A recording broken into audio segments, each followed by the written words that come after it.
Hello students, BA part third. Today our topic is अनुसंधान के प्रकार, विशुद्ध एवं व्यवहारिक, ऐतिहासिक एवं आनुभविक।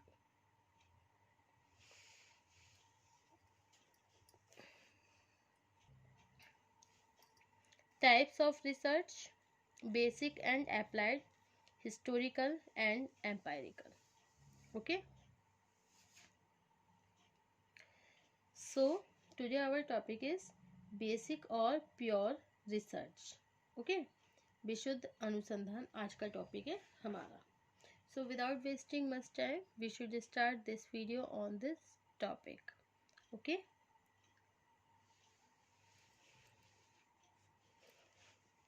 सभी सामाजिक अनुसंधान समान प्रकृति के नहीं होते हैं। सामाजिक घटनाओं की प्रकृति विविधतापूर्ण होने के कारण विभिन्न अध्ययन विषयों तथा अध्ययन के उद्देश्यों के अनुसार सामाजिक अनुसंधान की रूपरेखा भी विभिन्न प्रकार की होती है। अनुसंधान का उद्देश्य कभी पुराने नियमों का सत्यापन करना, तो कभी नए सिद्धांतों की रचना करना होता है, तो कभी अनुसंधान के द्वारा उन दशाओं को ज्ञात किया जाता है जिनकी सहायता से किसी विशेष समस्या का समाधान करने के व्यवहारिक तरीकों को समझा जा सके। अनेक सामाजिक घटनाएं इस तरह की होती हैं जिन्हें समझने के लिए ऐतिहासिक तथ्यों को ध्यान में रखना आवश्यक होता है, जबकि अनेक घटनाओं की प्रकृति को समझने के लिए अध्ययन विषय से संबंधित व्यक्तियों से मिलकर विभिन्न तथ्य एकत्रित करना होता है। विभिन्न अनुसंधान कार्यों में प्रयुक्त पद्धतियों की प्रकृति भी एक दूसरे से भिन्न हो सकती है। इस दृष्टिकोण से सामाजिक अनुसंधान के उन विभिन्न प्रकारों को समझना जरूरी है जिनकी प्रकृति और उद्देश्य एक दूसरे से कुछ भिन्न होते हैं। इन प्रकारों में 8 प्रकार मुख्य हैं। नंबर 1, विशुद्ध अनुसंधान। नंबर 2, व्यवहारिक अनुसंधान। नंबर 3, ऐतिहासिक अनुसंधान। नंबर 4, आनुभविक अनुसंधान। नंबर 5, वर्णनात्मक अनुसंधान। नंबर 6, अन्वेषणात्मक अनुसंधान। नंबर 7, व्याख्यात्मक अनुसंधान। नंबर 8, प्रयोगात्मक अनुसंधान। अध्याय 11 और 12 में हम अनुसंधान के इन विभिन्न प्रकारों की प्रकृति को भी स्पष्ट करेंगे। Okay, now our topic, basic of pure research. Okay,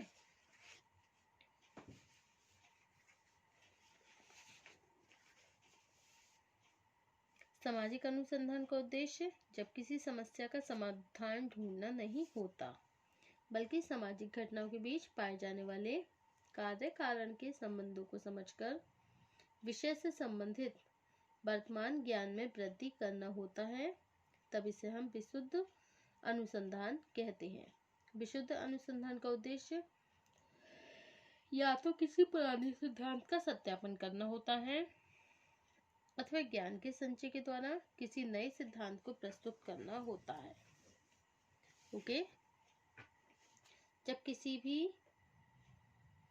जब कभी भी समाज में नई दशाएं पैदा हो जाने के कारण पुराने सिद्धांतों की सहायता से उन्हें समझना नहीं हो पाता, तो अनुसंधानकर्ता सामाजिक घटनाओं की वर्तमान प्रकृति को वैज्ञानिक प्रवृत्तियों की सहायता से, वैज्ञानिक प्रविधियों की सहायता से समझकर कुछ ऐसे सिद्धांतों का निर्माण करता है जो पुराने सिद्धांतों से भिन्न होते हैं।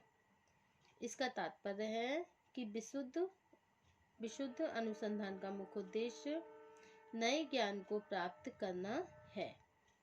ऐसे अनुसंधान में शोधकर्ता का लक्ष्य वास्तविक सामाजिक तथ्यों की खोज करना तथा उन नियमों को जानना होता है जो विभिन्न प्रकार के मानवीय व्यवहारों को प्रभावित करते हैं। वास्तविकता यह है, जिस प्रकार प्राकृतिक घटनाएं कुछ निश्चित नियमों के अनुसार घटित होती हैं, उसी तरह प्रत्येक सामाजिक घटना कुछ विशेष सामाजिक नियमों से प्रभावित होती है।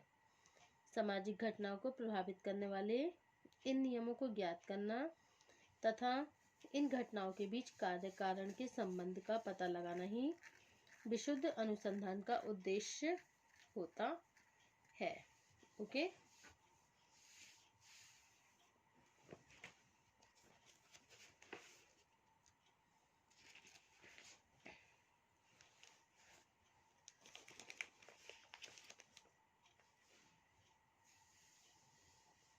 according to P.B. Young,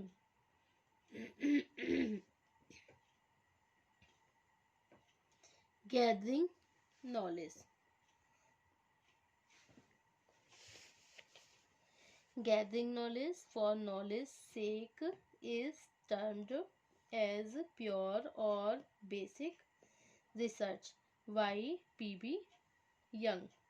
Okay, according to P.B. Young, P.B. Young के अनुसार विशुद्ध अथवा मौलिक अनुसंधान उसे कहा जाता है जिसमें ज्ञान का संचय केवल ज्ञान प्राप्ति के लिए ही किया जाता है। ओके, इसका तात्पर्य है कि विशुद्ध अनुसंधान की प्रकृति सैद्धांतिक होती है। ऐसा अनुसंधान कुछ सैद्धांतिक मान्यताओं को लेकर आरंभ किया जाता है तथा अध्ययन से ही प्राप्त होने वाले निष्कर्षों को भी किसी सिद्धांत के रूप में किया जाता है। ओके, अब नेक्स्ट है गुजे तथा हार्ट। गुजे तथा हार्ट ने विशुद्ध अनुसंधान की प्रकृति को इसके प्रकारों के संदर्भ में स्पष्ट किया है। ओके, उनके अनुसार विशुद्ध अनुसंधान वह अनुसंधान है जिसकी सहायता से एक विशेष अध्ययन विषय के मुख्य कारकों को ज्ञात किया जाता है, नई दशाओं के प्रभावों को समझा जाता है तथा निष्कर्षों को सामान्य सिद्धांत के रूप में प्रस्तुत करके घटनाओं की प्रकृति से संबंधित जानकारी दी जाती है। ओके, गुजे तथा हार्ट ने इस कथन से स्पष्ट किया है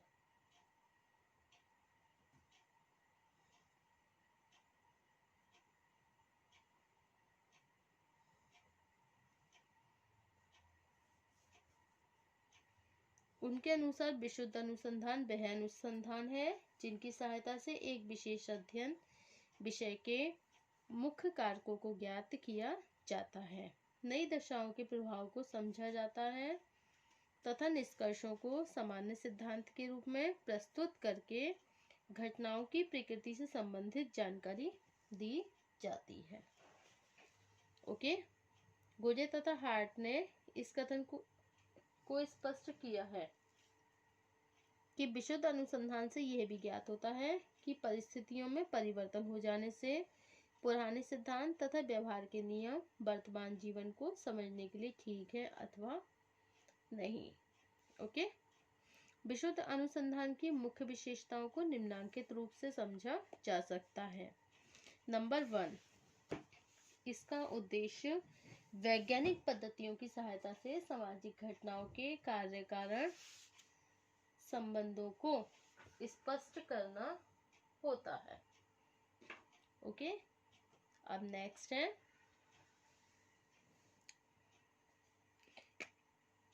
सेकंड पॉइंट है विशुद्ध शोध के द्वारा या तो वर्तमान में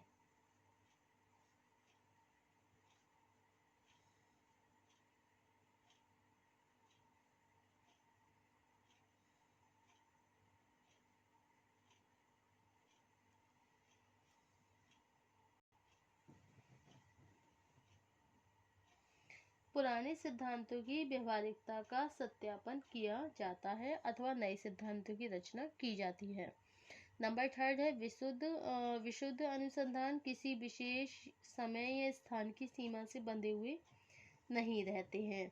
नंबर 4 है विशुद्ध अनुसंधान किसी तात्कालिक समस्या का समाधान करने के लिए नहीं किया जाता है, बल्कि इसका उद्देश्य ज्ञान का संचय करना है। अक्सर यह ज्ञान नई अवधारणाओं के रूप में सामने आता है। ओके, अब है विशुद्ध अनुसंधान की उपयोगिता, utility of basic research. Okay, गुडे तथा हार्ट ने विशुद्ध अनुसंधान की प्रकृति को इसके उपयोगी प्रकारों के आधार पर स्पष्ट किया है।